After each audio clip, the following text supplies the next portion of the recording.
Hello everyone, today I'll be repressing few items and I will be also frankening some of the eyeshadows using this Morphe palette. But for that I'll be using spatula today instead of a toothpick. We'll see how it goes because it is a bit thicker.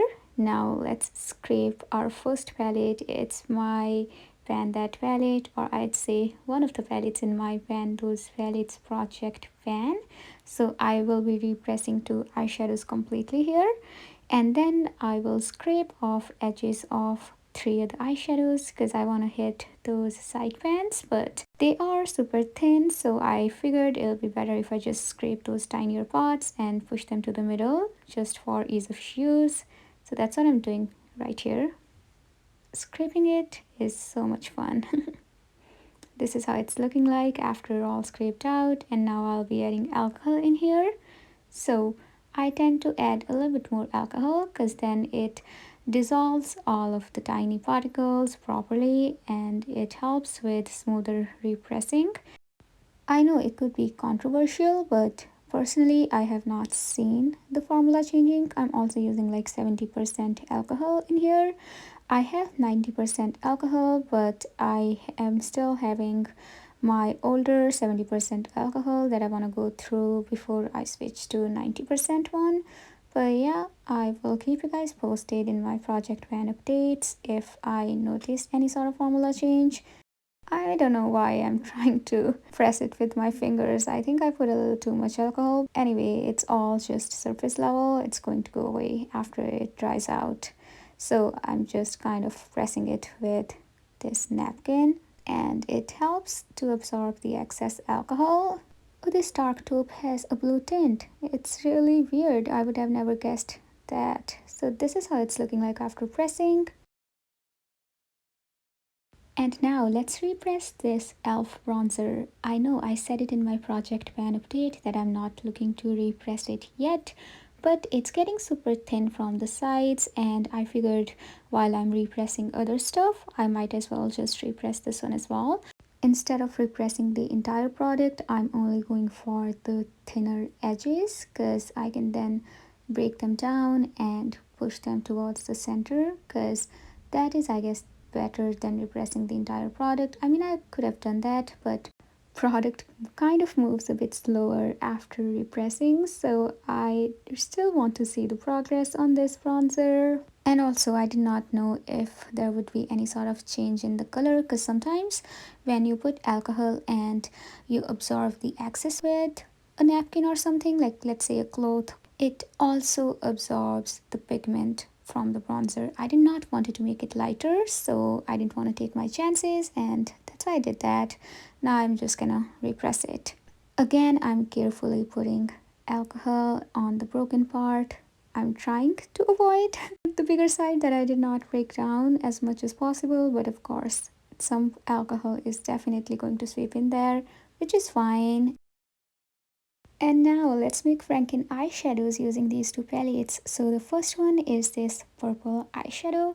It doesn't have a lot of pigment. I mean, pigment it has, but not sparkle. It's a sparkly eyeshadow, or it's supposed to be a shimmer eyeshadow, but it's more of a satin kind of eyeshadow. I like the undertone. It's like the warm purple, and I am going to transform it. So I'm taking that second shade from the Morphe palette and it looks amazing. Like that shade has a shift in it. It's sort of a duochrome and it is making it super sparkly while keeping the warm purple base. So I'll be mixing these two eyeshadows to make my custom purple eyeshadow.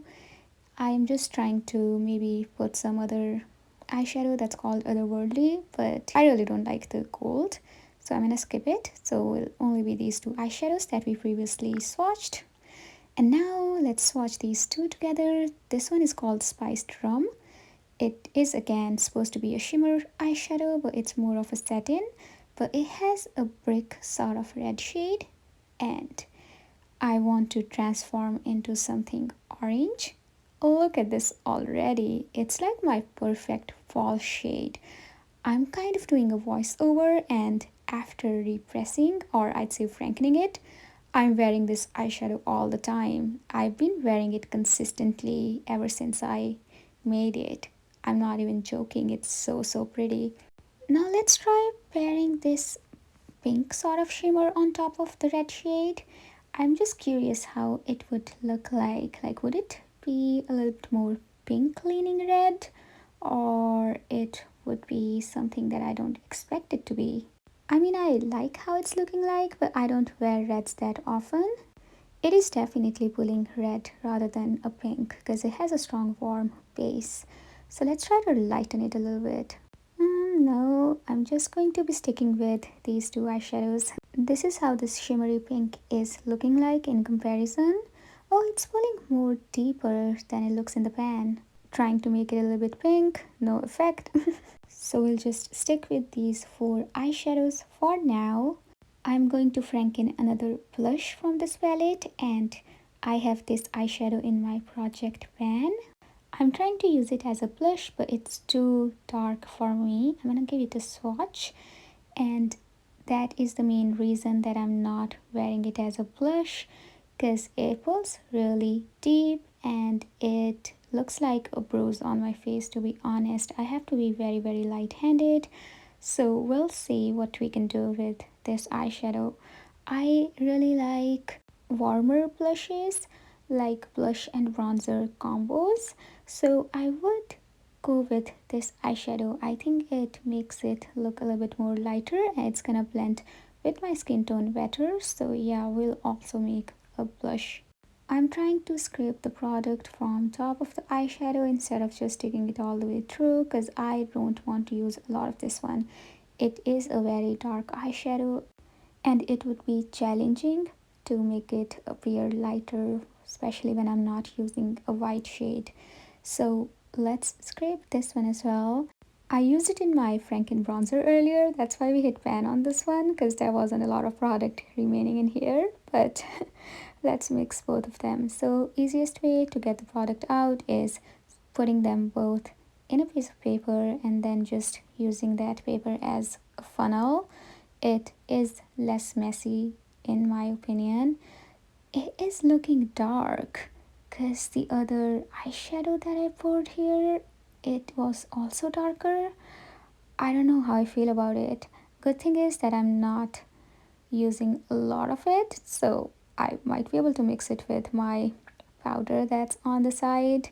We'll see how it'll go. So I'm just gonna leave it aside for now and scrape this purple one. Yes, I'm going to be using this entire eyeshadow because I like it, but again, I would love it more once I make the Franken eyeshadow because that shade is amazing. I am so excited to make it, use it.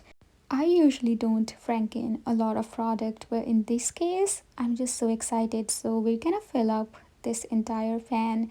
Usually I Franken very little product that I can easily use up, but in this case, we're going all in. This is looking so lovely. I am just loving it. I'm loving looking at it, and let's try swatching it now. It's going to be a wet swatch, not a true color, but we'll see. Oh my god, this is so nice. I'm already excited and I'm pretty sure I'll love it a lot. And now let's just press this powder. Let's scrape this spiced rum shade. I'll try to pour it bit by bit into the pan adjacent to it. I forgot to let you guys know the name of that purple shade we frankened.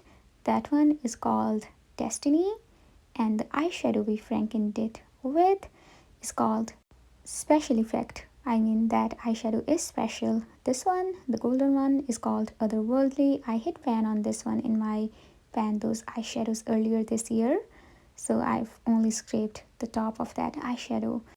I've only used a little bit of that dark red shade because I think it's going to make it a little bit darker, but we'll see how it goes as I mix it. So I'm taking a little bit more eyeshadow because I think it's pulling out more golden than orange.